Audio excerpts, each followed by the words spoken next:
Brothers welcome back to another video. T20 world cup ಅಂತ final ಆಗಿ end ಸ್ಟೇಜ್ಗೆ ಬಂದು ನಿಂತ್ಕೊಂಡ್ಬಿಟ್ಟಿದ್ವಿ. ಇನ್ನೇನು ಮಾರ್ಚ್ 8ಕ್ಕೆ ಫೈನಲ್ ಮ್ಯಾಚ್ ಆಗೋಯ್ತು ಅಂದ್ರೆ T20 world cup final end ಆಯ್ತು. ಸೊ 2 ತಿಂಗಳು ಯಾವ ಗ್ಯಾಪ್ ಅಲ್ಲಿ ಹೆಂಗೆ ಮೂವ್ ಆಗ್ಬಿಡ್ತು ಅನ್ನೋದೇ ಗೊತ್ತಾಗ್ಲಿಲ್ಲ.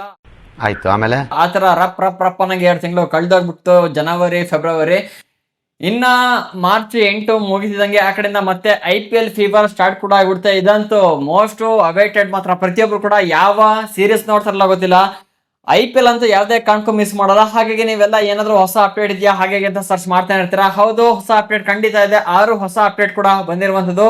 ಕೆಲವೊಂದು ಟೀಮ್ ನ ಲೋಗೋ ಕೂಡ ಇಲ್ಲಿ ಚೇಂಜ್ ಕೂಡ ಆಗಿದೆ. ಸೊ ಏನೇನು ಅಪ್ಡೇಟ್ ಇದೆ ಮತ್ತೆ ಕೆಲವೊಂದು ಇಂಪಾರ್ಟೆಂಟ್ ಆದ ಅಪ್ಡೇಟ್ ಕೂಡ ಇದೆ, ತಿಳಿಸ್ಕೊಡ್ತೀನಿ. ವಿಡಿಯೋ ಲಾಸ್ಟ್ ತನಕ ನೋಡಿ. ಚಾನಲ್ ಸಬ್ಸ್ಕ್ರೈಬ್ ಮಾಡದೆ ವಿಡಿಯೋ ನೋಡ್ತೀರಾ ಅಂದ್ರೆ ಸೊ ಪ್ಲೀಸ್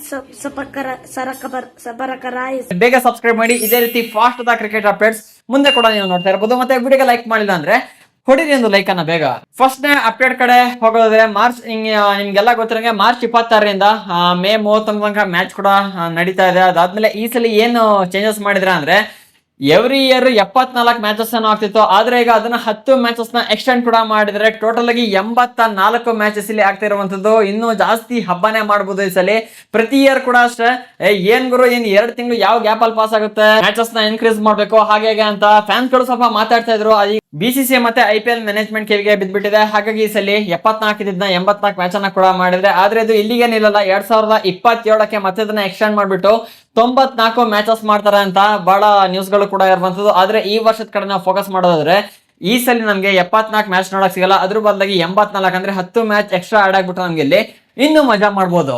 ಎಷ್ಟು ಜನಕ್ಕೆ ಈ ಮ್ಯಾಟ್ರ್ ಕೇಳಿ ಖುಷಿ ಆಯ್ತು ಕಾಮೆಂಟಿಗೆ ಹಾಕ್ಬಿಡಿ. ಅಲ್ಲಿಗೆ ನಮ್ಗೆ 2 ಮ್ಯಾಚಸ್ ಕೂಡ ಒಂದೊಂದ್ ದಿವಸ ನೋಡಕ್ ಕೂಡ ಸಿಗುತ್ತೆ. ಸೊ ಮುಂಚೆನೂ ಕೂಡ ಸಿಗಿತ್ತು, ಆದ್ರೆ ಈ ಸೀಸನ್ ನಮ್ಗೆ ಸ್ವಲ್ಪ ಜಾಸ್ತಿ 2 ಮ್ಯಾಚಸ್ ಗಳು ಒಂದಿನ ನಮ್ಗೆ ನೋಡಕ್ ಸಿಗುತ್ತೆ. ಇನ್ನ 2ನೇ ಅಪ್ಡೇಟ್ ಕಡೆ ಹೋಗೋದ್ರೆ MS ಧೋನಿ ಕಡೆಯಿಂದ ಒಂದು ಅಪ್ಡೇಟ್ ಬರ್ತಿದೆ. ಏನಂದ್ರೆ ಲಾಸ್ಟ್ ಇಯರ್ ಸ್ವಲ್ಪ ಒಂದು ನ್ಯೂಸ್ ಕೂಡ ಆಗಿತ್ತು, MS ಧೋನಿ ನೆಕ್ಸ್ಟ್ ಇಯರ್ ಆಡಲ್ಲ ಹಾಗೆ ಅಂತ. ಆದ್ರೆ ಈಗ ಧೋನಿ ಫ್ಯಾನ್ಸ್ ಗಳಿಗೆ ಬೇಜಾರು ಮಾಡಿಲ್ಲ, ಈಗ ವಾಪಸ್ ನಾನು ಮತ್ತೆ ಆಡ್ತೀನಿ ಅಂತ ಹೇಳಿದ್ರೆ. ಆದ್ರೆ CSK ಮ್ಯಾನೇಜ್ಮೆಂಟ್ ಒಂದು ಕನ್ಫರ್ಮ್ ಕೂಡ ಮಾಡಿದೆ, ಧೋನಿ ಎಲ್ಲಾ ಮ್ಯಾಚ್ ಅಲ್ಲಿ ಇರಲ್ವಂತ ಈ ಸಲ. ಆದ್ರೆ ಕೆಲವೊಂದು ಮ್ಯಾಚಸ್ ಅಲ್ಲಿ ಮಾತ್ರ, ಅಂದ್ರೆ ಚೆನ್ನೈ ಹೋಮ್ ಗ್ರೌಂಡ್ ಅಲ್ಲಿ ಯಾವ್ಯಾವ ಮ್ಯಾಚಸ್ ಅನ್ನು ಆಡ್ತಾರೆ ಆ ಒಂದು ಮ್ಯಾಚ್ ಅಲ್ಲಿ ಮಾತ್ರ ಧೋನಿ ಈ ಸಲ ಇರ್ತಾರೆ ಅಂತ ಮ್ಯಾನೇಜ್ಮೆಂಟ್ ಗೆ ಕನ್ಫರ್ಮ್ ಕೂಡ ಮಾಡಿರುವಂತದ್ದು. ಹೇಳಂಗಿಲ್ಲ, ಮಿಡಲ್ ಏನೋ ಚೇಂಜಸ್ ಆಯ್ತು ಅಂದ್ರೆ ಎವ್ರಿ ಮ್ಯಾಚ್ ಕೂಡ ಧೋನಿ ಆಡುವ ಚಾನ್ಸಸ್ ಕೂಡ ಇರುತ್ತೆ. ಮತ್ತೆ ಇನ್ನೊಂದೇನು ಅಂದ್ರೆ ಧೋನಿ ಆಡ್ಲಿಲ್ಲ ಅಂದ್ರೆ ಆ ಮ್ಯಾಚ್ ಅನ್ನ ನೋಡಕ್ಕೆ ಇಂಟ್ರೆಸ್ಟ್ ಕೂಡ ಇರೋದಿಲ್ಲ. ಸೊ ಅದು ಚೆನ್ನೈ ಫ್ಯಾನ್ಸಿಗಾದ್ರೂ ಕೂಡ ಅಷ್ಟೇ, ನಮಗಾದ್ರೂ ಕೂಡ ಅಷ್ಟೇ. ಅಂದ್ರೆ RCB ಯಾವ ತರ ವಿರಾಟ್ ಕೊಹ್ಲಿ ಇಲ್ಲ ಅಂದ್ರೆ ನಮ್ಗೆ ಇಮೇಜಿನೇ ಮಾಡ್ಕೊಳಕ್ಕಾಗಲ್ಲ, ಅದೇ ರೀತಿಯಾಗಿ ಚೆನ್ನೈಲ್ ಕೂಡ ಅಷ್ಟೇ ಧೋನಿ ಇಲ್ಲ ಅಂದ್ರೆ ಮ್ಯಾಚ್ ನೋಡಕ್ಕೆ ಏನೋ ಒಂಥರ ಬೋರ್ ಗುರು. ಹಾಗಾಗಿ ಹೇಳಂಗಿಲ್ಲ, ಈಗ ಸ್ವಲ್ಪ ಒಂದು ಅಪ್ಡೇಟ್ ಅನ್ನ ಕೊಟ್ಟಿದ್ದಾರೆ, ಕೇವಲ ಹೋಮ್ ಗ್ರೌಂಡ್ ಅಲ್ಲಿ ಮಾತ್ರ ಧೋನಿ ಇರ್ತಾರೆ ಅಂತ. ಬಟ್ ಫ್ಯೂಚರ್ಲಿ ಏನಾದ್ರು ಹೊಸ ಅಪ್ಡೇಟ್ ಅನ್ನ ಮಾಡಿ ಎಲ್ಲಾ ಮ್ಯಾಚಸ್ ಅನ್ನ ಧೋನಿ ಆಡ್ಬೋದು. ಇನ್ನ 3ನೇ ಅಪ್ಡೇಟ್ ಕಡೆ ಹೋಗೋದಾದ್ರೆ ಇನ್ನೂ ಕೂಡ IPL ಶೆಡ್ಯೂಲ್ ನ ಬಿಟ್ಟಿಲ್ಲ. ಎಲ್ಲಾ ಫ್ಯಾನ್ಸ್ ಗಳು ಕೂಡ ಈಗಾಗಲೇ ಕಾಯ್ತಿದ್ದಾರೆ. ಏನ್ ಗುರು ಮಾರ್ಚ್ 26ರಿಂದ IPL ಮ್ಯಾಚಸ್ ಅಂತಾರೆ, ನೋಡಿದ್ರೆ ಇಲ್ಲಿ ಇನ್ನು ಶೆಡ್ಯೂಲ್ ನ ಬಿಟ್ಟಿಲ್ಲ, ಏನ್ ಕಥೆ ಇವ್ರದ್ದು ಹಾಗೆ ಅಂತ.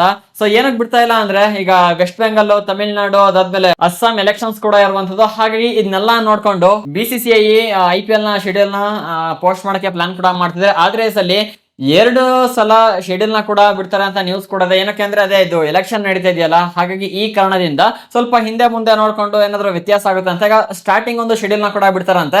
ಏನು ಮಾರ್ಚ್ 26ರಿಂದ ಸ್ಟಾರ್ಟ್ ಆಗುತ್ತಲ್ಲ, ಅಲ್ಲಿಂದ ಒಂದು 1 ತಿಂಗಳು ಆತರ ಶೆಡ್ಯೂಲ್ ಬಿಡ್ಬೋದು. ಅದಾದ್ಮೇಲೆ ಇನ್ನೊಂದು ಸೆಕೆಂಡ್ ಶೆಡ್ಯೂಲ್ ಕೂಡ ಬಿಡ್ಬೋದು, ಯಾವ್ಯಾವ ಮ್ಯಾಚಸ್ ಏನು ಅಂತ. ಸೊ ನೋಡ್ಕೊಂಡು ಆ ಅಪ್ಡೇಟ್ ನ ನಿಮ್ಗೆ ಸಿಗ್ಬೋದು. ಅಂದ್ರೆ ಈಗ ಇನ್ನು ಕೂಡ ಶೆಡ್ಯೂಲ್ ಬಿಟ್ಟಿಲ್ಲ. ನನ್ನ ಪ್ರಕಾರ ಫಸ್ಟ್ನೇ ಶೆಡ್ಯೂಲ್ ಈಗ ಯಾವತ್ತು ಡೇಟ್ ಎಷ್ಟಪ್ಪ ಇವತ್ತು ವಿಡಿಯೋ ಮಾಡ್ತಾ ಇರೋದು ಫೆಬ್ರವರಿ 25. ಐ ಥಿಂಕ್ ಮಾರ್ಚ್ 5 ಒಳಗೆ ಆಲ್ಮೋಸ್ಟ್ ಶೆಡ್ಯೂಲ್ ನ ಕೂಡ ಬಿಡುವುದು ಫಸ್ಟ್ ಶೆಡ್ಯೂಲ್. ಅದಾದ್ಮೇಲೆ ಈ ಎಲೆಕ್ಷನ್ಸ್ ನ ಸ್ವಲ್ಪ ವಿಷಯಗಳನ್ನ ತಿಳ್ಕೊಂಡು 2ನೇ ಶೆಡ್ಯೂಲ್ ನ ಕೂಡ ಬಿಡ್ಬೋದು. ಇನ್ನ 4ನೇ ಹಾಟ್ ನ್ಯೂಸ್ ಏನಂದ್ರೆ ಈ ಸರಿ LSG ಲೋಗೋವನ್ನೇ ಚೇಂಜ್ ಮಾಡ್ಬಿಟ್ಟಿದ್ದಾರೆ ಗುರು. ನೋಡ್ಬೋದು ಇಲ್ಲಿ ಕಂಪ್ಲೀಟ್ ಆಗಿ ಆನೆ ಚಿತ್ರವನ್ನ, ಅಂದ್ರೆ ಆನೆನ ತಂದು ಕೂರಿಸ್ಬಿಟ್ಟಿದ್ದಾರೆ, ಆನೆ ನಡೆದಿದೆ ದಾರಿ ಅಂತ. ಸೊ ನೋಡ್ಬೇಕು ಯಾವ ತರ ಆಡ್ತಾರೆ ಅಂತ. ಲಾಸ್ಟ್ ಇಯರ್ಸ್ ಅಲ್ಲೆಲ್ಲ ಇವ್ರದ್ದು ಯಾವ ತರ ಲೋಗೋ ಇತ್ತು ಅಂದ್ರೆ ಹಳೆ ಲೋಗೋ ಈ ತರ ಇತ್ತು. ಅಂದ್ರೆ ಮೊದಲಲ್ಲಿ ಬ್ಯಾಟ್ ಇತ್ತು, ಅದಾದ್ಮೇಲೆ ಸೈಡ್ ಅಲ್ಲಿ ವಿಂಗ್ಸ್ ಗಳಿದ್ವು. ಆದ್ರೆ ಈಗ ವಿಂಗ್ಸ್ ಬ್ಯಾಟ್ ಎಲ್ಲ ಕೂಡ ಸೈಡಿಗೆ ಹಾಕ್ಬಿಟ್ಟು ಆನೆನ ಕೂರಿಸ್ಬಿಟ್ಟಿದ್ದಾರೆ. ಸೊ ನೋಡ್ಬೇಕು ಈ ಲೋಗೋ ಚೇಂಜ್ ಮಾಡಿದ್ಮೇಲೆ ಆದ್ರೂ ಕೂಡ ಅಷ್ಟೇ ಈ ಸಲ LSG ಅವರು ಯಾವ ತರ ಪರ್ಫಾರ್ಮ್ ಮಾಡ್ತಾರ ಅಂತ. ಇನ್ನೇನು ಆನೆನ ಇಟ್ಟಿದ್ದೀರಾ ಅಂದ್ಮೇಲೆ ಅದೇ ರೀತಿ ಪರ್ಫಾರ್ಮ್ ಮಾಡ್ಬೇಕಲ್ಲ. ಆನೆ ಲೋಗೋವನ್ನ ಇಟ್ಬಿಟ್ಟು ಪರ್ಫಾರ್ಮೆನ್ಸ್ ಇಲ್ಲ ಅಂದ್ರೆ ಏನ್ ಕತೆ. ಸೊ ನೋಡ್ಬೇಕು ಲೋಗೋ ಚೇಂಜ್ ಮಾಡಿರಕದು ಯಾವ ತರ ಪರ್ಫಾರ್ಮ್ ಮಾಡ್ತಾರಂತ. ಇದು 4ನೇ ಅಪ್ಡೇಟ್ ಆಗಿದೆ. ಇನ್ನ 5ನೇ ಅಪ್ಡೇಟ್ ಕಡೆ ಹೋಗೋದಾದ್ರೆ, ಈಗ ನಿಮ್ಗೆ ಗೊತ್ತಿರಂಗೆ ಎಲ್ಲ ಆಕ್ಷನ್ ಎಲ್ಲ ಮುಗ್ಬಿಟ್ಟು ಯಾವ್ಯಾವ ಪ್ಲೇಯರ್ ಯಾವ್ಯಾವ ಟೀಮಿಗೆ ಹೋಗಿದಾರೆ ಅಂತ ನಿಮ್ಗೆಲ್ಲ ಒಂದು ಐಡಿಯಾ ಕೂಡ ಇದೆ. ಈ ಸರಿ ಹೈಯೆಸ್ಟ್ ಬಿಟ್ಟದ ಪ್ಲೇಯರ್ ಕೆಮ್ರಾನ್ ಗ್ರೀನ್, ಸುಮಾರು 25 ಕೋಟಿಗೆ ಸೆಲ್ಲದ ಪ್ಲೇಯರ್ ಕೂಡ ಆಗ್ಯಾನೆ ಮಂಚ. ಅದಾದ್ಮೇಲೆ ಇನ್ನೊಂದೇನ್ ಬರ್ತಿದೆ ಅಂದ್ರೆ, ಈ ಸಲ ರವೀಂದ್ರ ಜಡೇಜಾ ಯಾವ್ದೇ ಕಾರಣಕ್ಕೂ CSK ಆಡೋದಿಲ್ಲ, ಅದ್ರ ಬದಲಾಗಿ ರಾಜಸ್ಥಾನ ರಾಯಲ್ಸ್ ಗೆ ಟ್ರೇಡ್ ಕೂಡ ಆಗಿದ್ದಾರೆ. ಇದು ತುಂಬಾ ಜನಕ್ಕೆ ಮಾಹಿತಿ ಗೊತ್ತಿರಲಿಲ್ಲ ಅನ್ಸುತ್ತೆ. CSK ಇದ್ದಾರೆ ಅಂತ ಕೂಡ ಹೇಳ್ತಿದ್ರು. ಆದ್ರೆ ಈಗ ಅಫಿಷಿಯಲ್ ನ್ಯೂಸ್ ಕೂಡ ಬರ್ತಾ ಇದೆ, ರವೀಂದ್ರ ಜಡೇಜಾ ಈಗ CSK ಆಡೋದಿಲ್ಲ, ಈ ಇಯರ್ ರಾಜಸ್ಥಾನ್ ರಾಯಲ್ಸ್ ಅಲ್ಲಿ ಆಡ್ತಾರೆ. ಅದಾದ್ಮೇಲೆ ಇನ್ನೊಬ್ಬ ಪ್ಲೇಯರ್ ಕೂಡ ಅಷ್ಟೇ, ಯಾರು ಸಂಜು ಸ್ಯಾಮ್ಸನ್ CSK ಟೀಮಿಗೆ ಟ್ರೇಡ್ ಆಗಿದ್ದಾರೆ. ನನಗೆ 2 ವಿಷಯ ಕೇಳ್ಬಿಟ್ಟು ಒಂದ್ಸಲಿ ಸೈಕ್ ಆಗ್ಬಿಡ್ತು, ಇದೇನಪ್ಪ ಇದು ರವೀಂದ್ರ ಜಡೇಜಾ CSK ಬಿಟ್ಟು ರಾಜಸ್ಥಾನಿಗೆ ಆಡ್ತಾ ಇದಾರ ಅಂತ. ಏನಕ್ಕೆ ಅಂದ್ರೆ ಮುಂಚೆ ಕೆಲವೊಂದು ನ್ಯೂಸ್ ಗಳು ಸ್ಪ್ರೆಡ್ ಕೂಡ ಆಗಿತ್ತು. ಈ ರವೀಂದ್ರ ಜಡೇಜಾ ಧೋನಿ ಅಪ್ಪಟ ಶಿಷ್ಯ, ಅದೆಲ್ಲರಿಗೂ ನಿಮ್ಗೆ ಗೊತ್ತಿರಂಗೆ, ಮತ್ತೆ ಒಳ್ಳೆ ಫ್ರೆಂಡ್ಸ್ ಕೂಡ ಆಗಿದ್ದಾರೆ.